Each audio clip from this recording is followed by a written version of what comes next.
For thousands and thousands of years, humanity looked at stone and saw only weight, a burden, a mountain that belonged to the earth. But somewhere in the heart of ancient Tamil civilization, one king, one civilization, one generation of impossible minds looked at granite and whispered, "Rise!" And the stone obeyed, not with magic, not with myth, but with mathematics, geometry, astronomy, precision engineering centuries ahead of its time.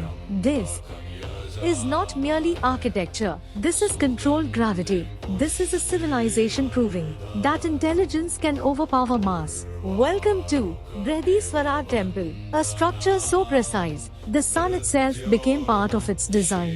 A temple where shadow behaves like calculation, where every angle carries load, every proportion distributes force, every stone locks into another, like a cosmic equation written in granite. No steel skeleton, no cement core, no modern cranes, no computer simulations. And yet, over 1,000 years later, it still stands with the confidence of a mountain engineered by astronomers. Its tower does not merely rise, it accelerates upward, layer after layer, stone after stone.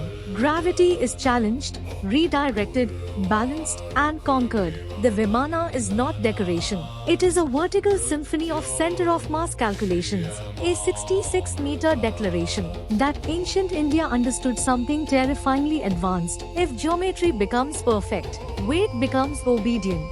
Think about that. Every carved block above your head is pressing downward with enormous force, yet the structure channels that pressure so perfectly that the temple stabilizes itself through balance alone, not brute strength. Balance, like planetary motion, like orbital mechanics, like the silent mathematics that keeps galaxies alive. And then comes the final impossibility. At the summit sits a massive granite capstone weighing nearly 80 tons. Even today, engineers pause before asking the question, how did they lift it? Because this was not built by a primitive world.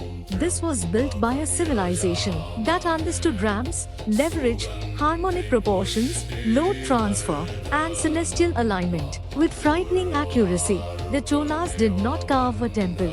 They carved proof that science and spirituality were never enemies here. In this land, equations became devotion, astronomy became ritual, engineering became prayer, and granite became poetry. This is not just Brihadeeswarar Temple. This is a message from the 11th century saying, we understood the universe far more deeply than you think.